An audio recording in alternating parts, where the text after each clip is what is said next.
우리 행복한 인생, 후회 없는 인생 이렇게 제목을 정해보았고요. 오늘 설교 말씀은 굉장히 좀 원론적인 얘기입니다. 그러나 우리가 인생을 살아가는 동안에 또 신앙생활하는 동안에 정말 인간으로서는 꼭 질문해야 되고 반드시 답을 얻어야 되는 그런 내용이기 때문에 여러분들이 같이 좀 은혜를 소망하며 나누셨으면 좋겠습니다. 제가 부목사로 사역할 때 나이가 좀 있으신 한 여성분이 상담을 요청했습니다. 그래서 대화를 하는 중에 당신이 살아오신 그 인생에 대해서 좀 말씀을 하셨어요. 이분이 가난한 가정에서 태어나서 살면서 결혼할 때도 결혼식도 제대로 올리지 못하고 산동네 작은 단칸방에서 월세를 살면서 그렇게 이제 새로운 이 결혼 생활을 시작을 하셨다고 하는 것입니다. 너무 진짜 그 가난을 이겨내기 위해서 이 부부가 열심히 일했다고 합니다. 안 먹고 안 입고 근검절약하면서 열심히 일한 결과 좋은 곳에 이제 집도 하나 장만을 하고 또 사업도 잘 돼서 재산도 좀 많이 늘은 겁니다. 이 자녀들도 여럿이 있었는데 다 외국에 유학을 시키고 좋은 우리나라에서도 명문대학을 나오고 결혼도 다 이제 시켜서 야 정말 지금까지 잘 살았다, 열심히 살아왔다 그렇게 생각을 했다는 겁니다. 이 부부가 어느 날 우리가 평생 열심히 살았으니까 이제 우리 노후에는 여행이나 좀 하면서 행복한 노후를 좀 보냅시다. 그렇게 이야기를 하고 계획하던 중에 몸이 좋지가 않았다는 거예요. 그래서 병원에 가서 검사를 했는데 암이 생긴 거예요. 그래서 이제 그 암 때문에 계속 지금 이제 치료를 또 받게 되었고 또 그러던 중에 이 남편분이 뇌경색이 와서 쓰러진 거예요. 그래서 이제 거동하는 것조차도 불편해진 것입니다. 이분의 고백은 그랬습니다.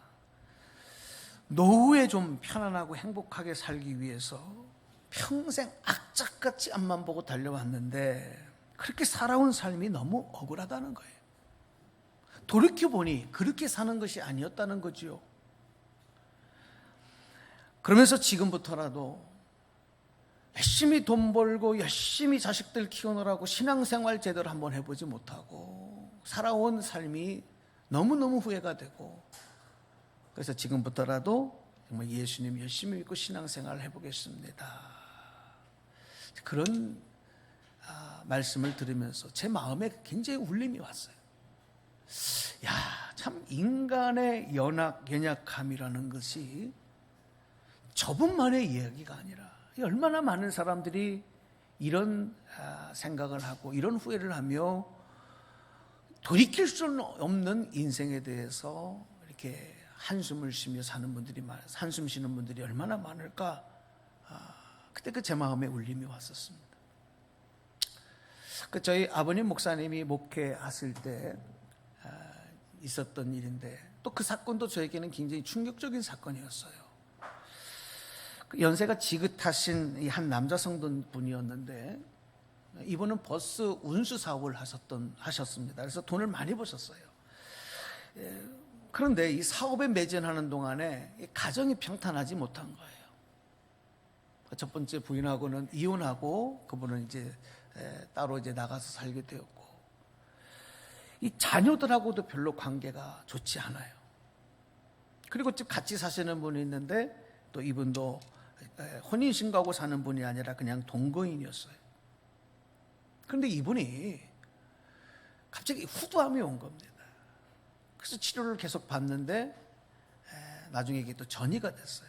돈이 많으시니까 병원 VIP 1인실에 이제 세를 내가지고 마지막 임종을 기다리며 치료를 받고 있었다는 겁니다. 그런데 아버님 목사님이 신방을 가셨어요. 그러니까 이분은 가족들 그 누구도 믿을 사람이 없는 거예요. 지금 같이 살고 있는 분도 믿을 수가 없고 자식들도 믿을 수가 없고, 그래서 자신이 이제 사업하던 그 버스의 운수업의 버스들을 다 팔았어요. 그래서 그걸 현금으로 만들어 가지고 자신이 그 1인실에 세놓고 있는 병원의 침상 밑에 현금을 쫙 침상 밑에 깔아놓은 거예요. 그 아버님 신방을 하는데 그걸 보여주더랍니다. 보니까 돈이요, 그냥 돈다발이 그냥 침대 밑에 이렇게 깔려있더라고요. 그래서 권면하시기를, 이거 다 놓고 가면은 가져갈 수도 없는 거 마지막이라도 하나님 영광을 위해서 써라. 그래서 교회에서 장학사업 할 계획이 있으니까 그것에 당신이 이 장학사업에 이 돈을 좀 투자를 해서 기부를 해서 장학 자라나는 후학들을 공부시키는 일에 쓰면 의미가 있지 않겠냐 그랬더니 이분이 그렇게 하겠습니다 하고 수락을 했어요. 그런데 말로만 했지 뭐 아무런 뭐 공증도 없었고 아무것도 하지 않아. 근데 갑자기 병이 악화가 되면서 이분이 이제 소천을 한 겁니다. 장례가 끝나고서는 더 이상 소식을 들을 길이 없었다는 겁니다. 근데 몇 해가 지나고 난 다음에 그 아드님 중에 한 분이 아버님을 찾아왔다는 거예요. 그러면서 눈물을 흘리면서 이야기를 하기를, 아버님 돌아가시고 나서 그 남겨놓은 돈 때문에 가족 간에 큰 다툼이 있었다는 거죠. 결국은 그 돈들이 다 이리저리해서 탕진돼서 없어지고 이제 수천만 원 정도 돈이 남아있는데 이것도 갖고 있으면 다 없어질 돈이 되니까 아버님이 돌아가시기 전에 마지막 유언한 거, 이거 목사님이 왔었는데 장학사업에 다 했으면 좋겠다. 근데 그렇게 못했는데 이거라도 아버님이 생각을 해서 하나님께 드려야 되겠습니다. 그래서 그 교회가 이제 그 돈으로 여러 명의 학생들에게 장학금을 주고 또 이렇게 그분의 뜻을 기렸던 그런 적도 있습니다. 제가 설교서두에 이런 간증을 드리는 이유가 있어요. 우리 인간들은 모두가 다 행복을 소망하고 꿈꾸며 살아갑니다. 지금보다 내일이 좀 더 편안하고 그리고 좀 더 잘 살아보고 싶고 편안하게 살고 평안하게 살고 싶은 마음들이 모든 사람들에게 다 있어요. 그래서 여러분, 자라나는 우리 학생들은 열심히 공부하는 이유도 그거예요. 왜 열심히 공부합니까? 좀 더 잘 살고 행복한 인생 살기 위해서. 그렇지 않습니까? 다 학자가 되기 위해서 공부하는 건 아니잖아요. 좋은 대학에도 가고 좋은 곳에 취직도 하고 좋은 직업도 갖고 싶고, 또 결혼하는 이유도 그거예요. 좀 더 나 혼자 사는 것보다는 인생의 동반자를 만나서 좀 더 행복한 인생 살고 싶어 결혼도 하죠. 출세하고 성공하려고 하는 것도 다 좀 더 행복해지고 싶은 소망 가운데 목적 때문에 그렇습니다. 자, 그런데 이건 너무 원론적인 얘기지만 과연 그렇게 한다고 해서 행복한 인생이 이루어지느냐 이거예요. 결혼을 했다고 모두가 다 행복하냐? 공부 열심히 해서 좋은 대학 가고 좋은 직업을 갖고 그렇다고 그 인생이 다 행복하냐? 그렇지는 않지 않습니까? 출세하고 성공한 사람들의 인생이 다 행복하냐? 그렇지는 않다는 거예요. 그러니까 무슨 말이냐면, 목적과 소망은 자유지만 그것이 꼭 행복과 직결되는 이야기는 아니다. 이거를 우리는 부정할 수가 없습니다. 제가 이 설교를 준비하면서 좀 통계를 찾아봤어요. 우리나라가 이제 세계에서 가장 빠른 속도로 고령화가 진행이 되고 있는데, 뭐 여러분 이미 뉴스를 통해 다 듣고 계십니다. 한국인의 수명이 세계 평균보다 10년 정도가 더 깁니다. 그러니까 장수국가가 된 거죠. 세계 협력 개발 기구인 OECD 국가들의 평균보다도 2년 정도 수명이 더 길어요. 그런데 문제는 뭐냐면 이 행복 지수, 이렇게 수명이 길어지고 또 국가적인 경제도 많이 발전했지만 정말 행복하냐라고 하는 행복 지수를 조사를 해봤더니 OECD 38개국 중에서 우리나라가 29위입니다. 행복하지 않다는 겁니다. 특별히 60대 이상의 이 노인들, 65세 이상의 노인들의 행복 지수 가장 낮게 나타났고, 또 OECD 회원국 중에서 전체 자살률이 2위, 노인 자살률이 1위입니다. 그러니까 이 자살률이 OECD 회원국의 평균 4배에 이르고 있는 이 자살공화국이 우리 대한민국이 돼버리고 말았어요. 이게 작년도에 발표한 통계입니다. 올해 이제 2017년을 기준으로 한 통계입니다. 우리나라가 이만큼 잘 살고 발전된 나라가 되기까지 우리 부모님 세대들, 이 사회 어르신들이 살아온 인생은 정말 힘들고 어렵고 가난한 시대를 살아왔어요. 지금 젊은이들이 이해하지 못하는 어려움, 가난들을 겪으셨어요. 그분들이 그런 시대를 살아오면서 정말 앞만 보고 열심히 살아오신 거예요. 자녀들 공부시키느라고 재산 다 팔아서 자녀들 공부시키고, 자신들은 안 입고 안 먹고 안 입고 정말 앞만 보고 달려오신 거예요. 또 우리 사회가 이렇게 발전하고 잘 살 수 있도록 국가적으로도 이 국가의 경제 발전의 슬로건을 내세워서 온 국민들이 그것을 따라가면 정말 모두가 다 행복한 인생을 보장받을 거라는 착각을 했어요. 그래서 정말 이렇게 나라가 경제적으로는 경제 대국에 들어가는 큰 발전을 이루었지만, 안타깝게도 지금 현재 살아가고 있는 많은 우리 이웃들을 보고 또 사람들을 보더라도 나는 정말 행복한가라고 하는 이 질문에 나는 행복합니다, 이렇게 대답할 사람들이 많지가 않아요. 여러분, 이거는 비단 이 땅에 살고 있는 이 젊은이들, 앞으로 자라나는 세대들, 또 지금 현재 경제의 주 동력이 되고 있는 이 중장년층의 미래도 그리 밝지 않다는 얘기예요. 남의 얘기가 아니라는 얘기입니다.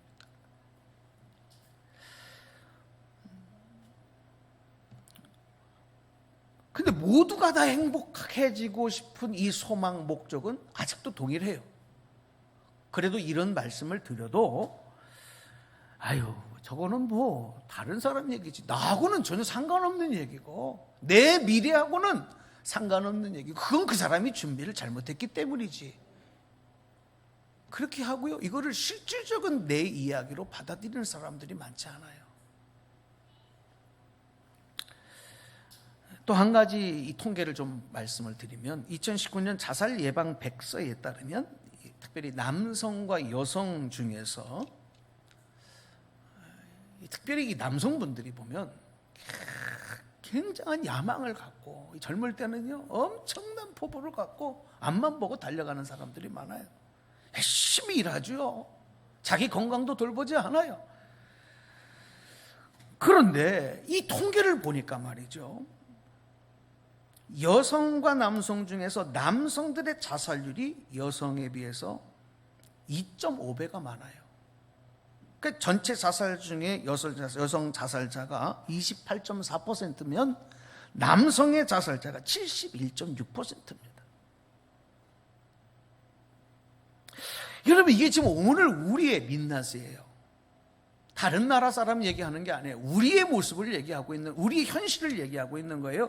우리 사회의 남성들을 위한 이 행복한 삶에 대한 연구가 우리 가정에서부터 다시 한번 세밀하게 검토돼야 되는 시점이 왔다.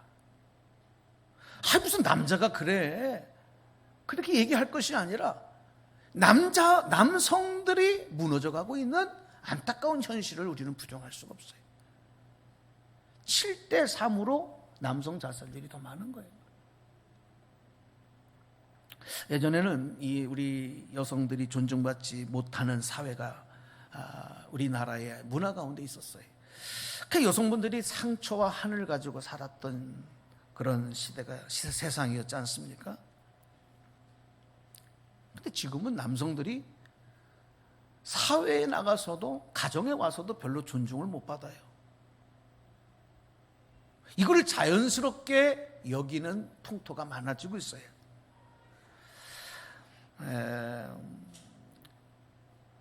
꼭 그것과 연관되어 있지는 않지만 여러 가지 사회의 비합리적인 그런 내용들이 있지만 이 여성들의 인권에 대해서 관심을 많이 보이고 발전이 이루어지면서 불과 이제 얼마 전까지만 해도 여러분 다 아시잖아요. 우리 어머니 세대들은 다 알아요. 결혼을 해서 며느리가, 아내가 만약에 아들을 낳지 못하면 무슨 큰 죄를 지은 것처럼 그 시댁에서도 그랬고 친정에서도 그렇고 본인도 그렇고 굉장히 그 죄의식을 가지고 살았어요. 길을 못 피고 살았단 말이에요. 그런데 요즘에는요, 아들이고 딸이고 간에 낳지를 않아요. 저는 우리 지역이 그래도 이렇게 젊은 세대들이 많이 사는 지역인데 제가 요즘에 부쩍 느끼는 게 여러분도 느끼실 거예요. 임산부들을 보기가 하늘에서 별따기예요. 배가 좀 이렇게 부르신 분들, 임산부들이 별로 눈에 띄지가 않아요. 그래서 제가 꼭 하는 얘기가 있어요. 이렇게 배가 이렇게 좀 부르신 임산부를 보면 와, 저 사람 애국자다. 제가 요즘에 꼭 그렇게 얘기를 해요. 아이를 안 낳아요. 여러 가지 이유가 있어요. 아기를 낳아서 키우기가 어려운 현실들, 뭐 이런 내용들을 얘기하자는 게 아닙니다. 통계를 보니까 여러분 다 아시는 분들도 계시겠습니다만은 이 결혼한 가임 여성들 중 그 통계를 보니까 합계 출산율이 사상 처음으로 한 명 아래 0.98명이 됐어요. 이게 지금 현재 통계입니다. 우리나라가 세계 유일한 나라입니다. 한 가정에서 한 여성이 한 명의 자녀도 낳지 않게 된 거예요. 0.98명이에요.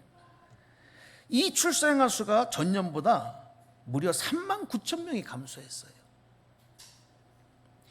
인구 유지를 위해서 필요한 합계 출산율이 몇 명이냐면 2.1명을 낳아야 우리나라가 경제적으로 미래적으로 이게 계속 유지돼서 나가는 인원이 2.1명이에요.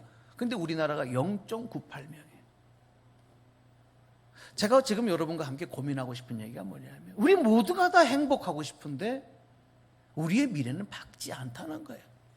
뭐 나라가 정치가 어쩌고 저쩌고 얘기할 거 없어요. 당장의 현실적으로. 그래서 뭐 다문화니 어쩌니 여러분 이거 얘기할 것도 없습니다. 그 사람들을 받아들여서 빨리 우리나라 국적을 줘서 인구를 맞추는 정책을 펴지 않으면 나라가 여러분 경제가 뭐고 다 무너지게 생긴 거예요. 이게 오늘 우리의 현실이다. 세계 최하위의 출산율을 기록하고 있는 우리나라의 미래. 저는요 오늘 이 행복과 관련해서 이런 말씀을 좀 여러분께 현실적인 문제를 한번 진단해 보면서 다시 한번 이 행복의 문제로 한번 오고 싶어요. 정말 세상에서 어떤 삶이 행복한 삶이냐? 아이를 낳아서 키우는 게 너무 이리저리 어렵기 때문에 차라리 그것 때문에 내 인생과 내 젊음을 허비하느니 낫지 않고 우리만 행복하자. 그 행복이 영원한 행복일까? 또 아이를 낳아서 자기 인생을 허비하고 희생하면서 그 아이에 매진하는 그 육아에 매달리는 또 가정들을 보면 또 그게 정말 행복일까? 그것도 답을 내릴 수는 없어요. 그러나 전체적으로 보면 무엇이 과연 행복인가를 우리는 쉽게 대답하기가 어렵다는 겁니다. 문제는 뭐냐? 우리는 행복을 소망하지만 돈도 사회적인 여러 가지 지위도 환경도 아무리 세상이 발전해도 행복과 그것이 정비례하는 건 아니에요. 뭐가 행복일까? 진정한 인생의 행복은 무엇일까? 여러분 적어도 우리 그리스도인들이 신앙생활하면서 이 문제에 대해서만큼은 해결을 받아야 되지 않겠습니까? 적어도 하나님을 믿는 하나님의 자녀들이 이 문제만큼도 해결받지 못하고 신앙생활한다면 이거 너무 억울하고 후회하는 인생 되지 않겠느냐 이거예요. 그런데 여러분 참 다행스러운 거예요. 성경에는요 세상이 말해주지 못하는 이 행복에 대해서 분명하게 말씀하고 있다는 거예요. 진정한 인생의 행복은 어디에서 오느냐? 너무 여러분 쉬운 데 있습니다. 너무 간단한 데 있습니다. 이미 알고 있는 데 있습니다. 여러분 저를 한번 다 따라서 합시다. 예수 잘 믿으면 행복한다. 행복해진다. 예수님을 잘 믿으면, 예수 믿으면 행복해진다. 이게 성경의 가르침이에요. 아유, 목사님 겨우 그 얘기 하시느라고 앞에 그런 얘기를 했습니까? 아닙니다. 어떤 분들이 이런 얘기를 해요. 아니, 나는 지금 교회 다니고 있고 나 예수 믿고 있는데 나 행복하지 않아요. 그럼 그건 뭡니까?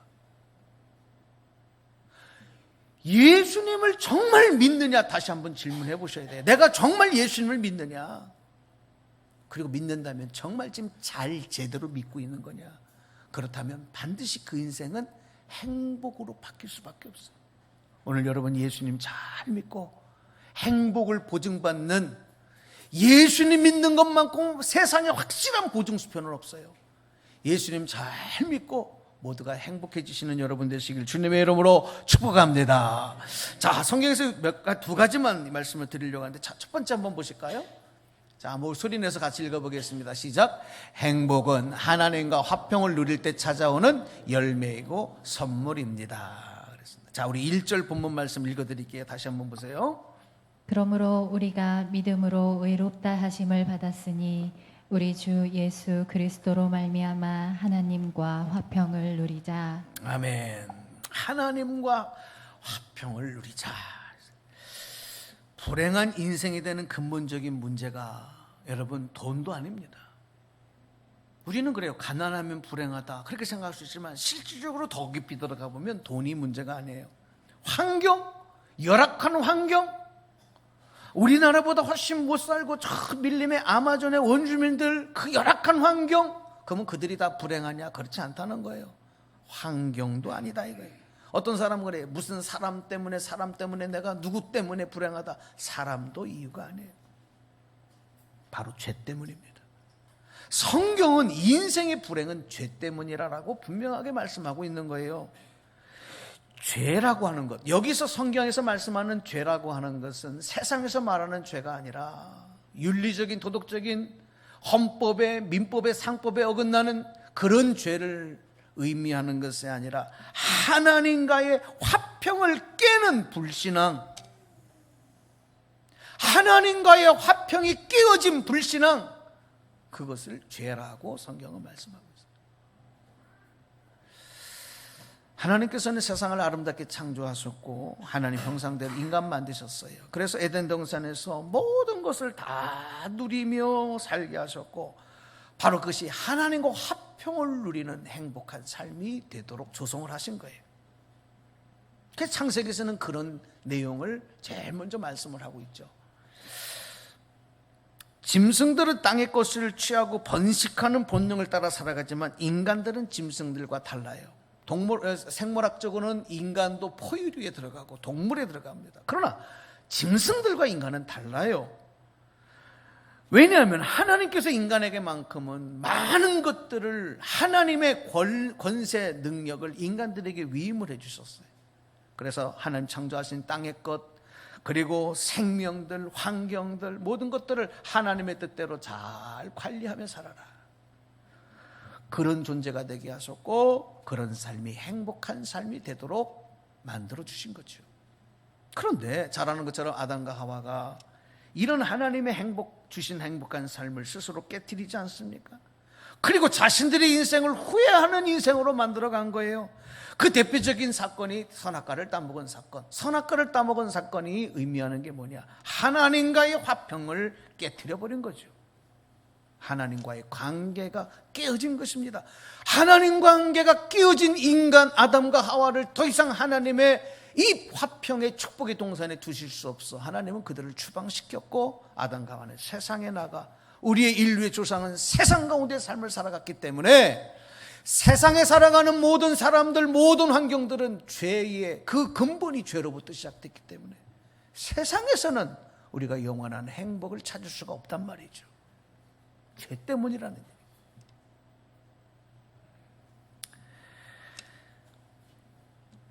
여러분, 의학적으로는 죽음이 뭡니까? 호흡이 끊어진 것 아니겠습니까?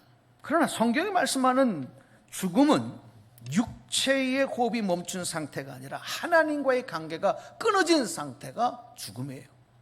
그래서 정말로 죽었는데 예수님은요, 그 죽은 사람을 보고 저 사람이 잔다 이렇게 얘기하셔요. 육체적인 죽음을 죽음으로 규명하지 않으시고 하나님과의 관계가 깨어진 사람들, 죄가 장성한 즉 사망을 낳는다 그랬어요. 그렇죠? 사망에 이르고 그의 심판이 따른다. 죄가 곧 사망이요 죽음이라고 성경은 말씀하는 거예요. 나무에서 잘려진 가지가 여비 이핀부성하고 아무리 열매를 많이 달고 있다 하더라도 그 가지는 잘려진 순간에 죽은 가지가 돼요. 그 가지를 다시 살릴 수 있는 방법은 하나밖에 없습니다. 식물 조경에 여러분 조예가 있는 분들은 잘 아시겠지만 그 가지를 원가지에 접붙임을 해서 이것이 성공하면 가지가 살아날 수 있어요. 접붙임이라는 단어가 그래서 여기서 나오는 겁니다. 나무의 줄기나 눈을 다른 나무까지 옮겨 붙이는 것이 접붙임이에요. 그래서 사도 바울은 로마서 11장 17절 이하에서 이스라엘로 인하여 구원의 복음을 듣게 된 이방인들을 가리켜서 참 감람나무에 접붙인 돌 감람나무다 이렇게 설명해 준 거예요. 사랑하는 여러분, 오늘 저와 여러분의 인생, 이 땅을 사랑하는 많은 사람들의 인생에 많은 문제들이 있잖아요. 오늘도 주님 앞에 예배드리러 나왔지만 인생의 문제, 염려와 걱정도 있으면 그대로 가지고 나온 분들, 왜 걱정합니까? 왜 염려해야 됩니까? 당연하죠. 해결이 안 되니까. 해결될 문제면 뭘 걱정해요? 그냥 해결하면 되지. 해결이 안 되는 문제이기 때문에 염려하고 걱정하는 거예요. 그런데 이 모든 문제가 아무리 세상을 찾아다녀도 여러분 해결이 안 돼요. 아무리 노력해도 그건 해결 안 되는 문제는 안 되는 거예요.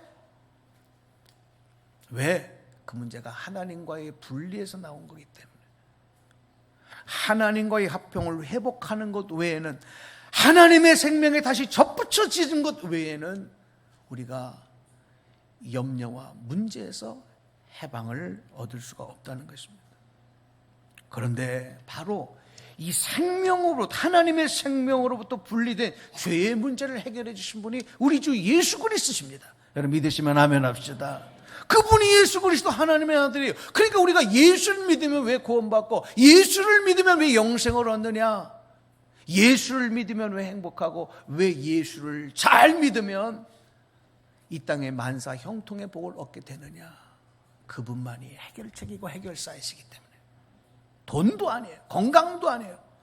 젊은이들이 지금 청년들의 건강들이 영원할 것 같죠. 젊은이들의 건강이 영원할 것 같죠. 젊은이들의 미모가 영원할 것 같죠. 천만의 말씀입니다. 영원한 게 하나도 없어요. 행복은 언제, 내일의 미래를 알아볼 수가 없어요. 예수님만이 해결해요.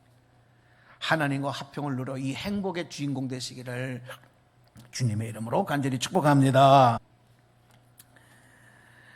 자, 우리 성경 구절 한 구절 더 보려고 합니다.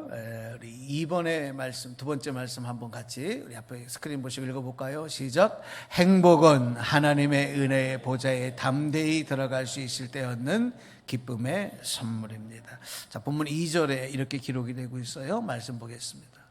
또한 그로 말미암아 우리가 믿음으로 서 있는 이 은혜에 들어감을 얻었으며 하나님의 영광을 바라고 즐거워하느니라. 아멘.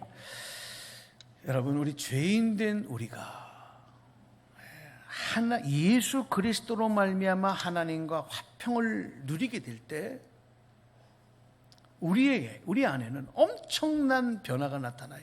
그 변화는 신분의 변화예요. 존재의 변화가 나타나요. 우리는 죄인으로서, 죄의 노예로서, 얽매인 자로서 그 결과 영원한 사망의 불못에 심판에 던져질 존재였는데, 예수 그리스도로 말미암아 하나님의 화평의 관계를 이루면서 우리가 하나님을 이제는 아바, 아버지라 부를 수 있는 하나님의 자녀가 되는 거예요. 할렐루야. 하나님이 그렇게 하나님의 자녀로 삼으시는 권세를 우리에게 주신다고 약속을 하셨어요. 그래서 이제 우리가 하나님 아들이신 예수 그리스도의 생명의 피가 내 안에 흐르는 우리 성도들, 그리스도인들은 이제는 예수님, 하나님의 아들이신 예수님을 이름으로 말미암아 그분의 십자가의 보혈의 피의 공로를 의지하여 만군의 여호와 하나님 앞에 우리가 어떤 염려와 어떤 문제도 다 구할 수 있는, 기도할 수 있는, 기도하면 하나님이 응답해 주시는 하나님의 자녀가 되는 겁니다. 할렐루야. 어떤 사람은 알지도 못하고 하나님을 아버지 왜 하나님이 당신의 아버지요? 그러면 몰라요. 하나님 날 낳으셨나? 낳기는 하나님 왜 낳으셔요? 그냥 하나님을 아버지라고 부르는데 왜 하나님이 내 아버지가 되셨는지를 몰라요. 하나님의 아들이신 예수 그리스도의 생명이 내 안에 나에게 새로운 생명을 넣어주심으로 말미암아 하나님이 우리를 자녀로 삼아주셨기 때문에, 그래서 우리가 하나님을 아버지로 부르며 기도할 수 있는 권세. 여러분 기도하시기 바랍니다. 기도는 축복이에요. 아무나 기도할 수 없는 거예요. 하나님 믿지 않는 사람도 급하면 하나님 아버지 도와주세요 그러지만 그건 기도가 아니에요. 하나님의 자녀들에게 주신 권세요. 기도하면 작은 신음에도 응답하시는 하나님이 그 기도에 응답하신다고 했어요. 이게 축복 아닙니까? 세상에 염려, 걱정, 근심 없는 사람이 어디 있겠습니까? 그러나 그 문제를 하나님 앞에 가지고 나와서 아버지 도와주세요, 아버지 고쳐주세요, 아버지 해결해 주세요. 그럼 하나님이 거기서 해결해 주심으로 평안을 누리고 그 기도 제목이 간증이 되고 하나님께 영광 돌리는 기쁨의 축복이 되는 줄로 믿으시기를 바랍니다. 그래서 기도할 수 있는 권세를 얻은 것이 행복이고 감사가 되는 거예요. 그리고 언제나 하나님 앞에 은혜의 보좌 앞에 마음껏 담대하게 나가서 하나님 앞에 예배를 드릴 수가 있고 찬양할 수가 있고 기도할 수 있다고 하는 것, 이게 여러분 우리에게 행복이고 축복인 거예요. 여러분 구약의 내용을 조금만 아시는 분들은 다 아시겠습니다만은 예수님 오시기 전에는 하나님의 보좌에 하나님 앞에 나아갈 수 없어요. 죄인이기 때문에. 그래서 레위기서 보면 제사법을 주신 거예요. 제사장 직분을 주신 거예요. 제사장을 통해서만 하나님 앞에 제사를 드릴 수 있고 내 제물을 좀 하나님께 올려주세요, 이것만 할 수 있지 우리가 하나님의 이름도 부를 수 없어요. 하나님을 쳐다볼 수도 없어요. 그게 죄인입니다. 그런데 예수님이 십자가에서 돌아가실 때에 우리의 모든 죄를 다 대속하시는 역사가 있을 때에 성전 지성소의 휘장이 쫙 갈라지면서 이제는 예수 보혈을 의지한 자들은 누구든지 하나님 앞에 담대히 나갈 수 있는 길이 열렸는 줄로 믿습니다.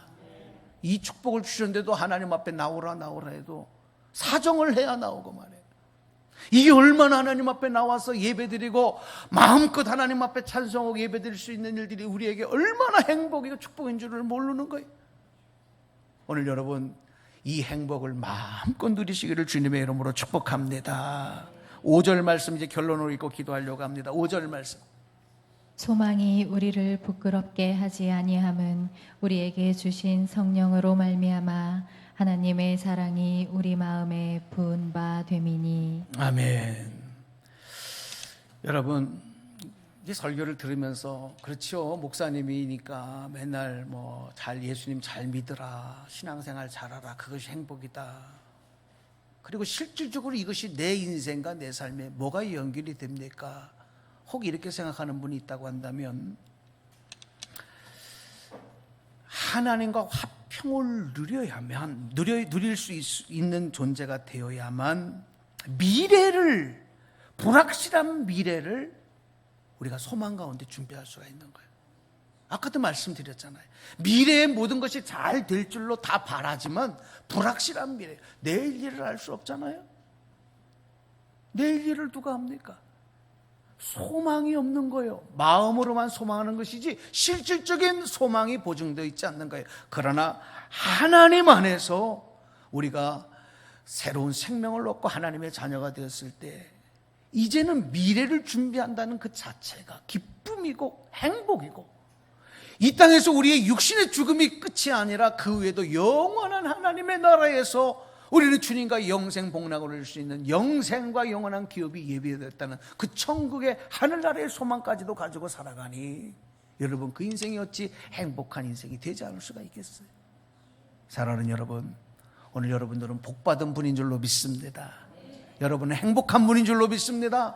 가난해도 행복합니다. 질병으로 고통받아도 행복합니다. 지금 여러 가지 삶의 현실 속에 여러 가지 근심 염려가 있어도 그럼에도 불구하고 아까 우리 찬양한 것처럼 나는 행복해요라고 고백할 수 있는 것은 예수님으로 인하여 하나님 관계가 회복되고 미래의 영원한 소망을 보증받았으니 이 기쁨 더 찬양하고 하나님께 영광 돌리는 귀한 여러분 다 되시기를 주님의 이름으로 축복합니다. 기도하겠습니다. 하나님 감사합니다.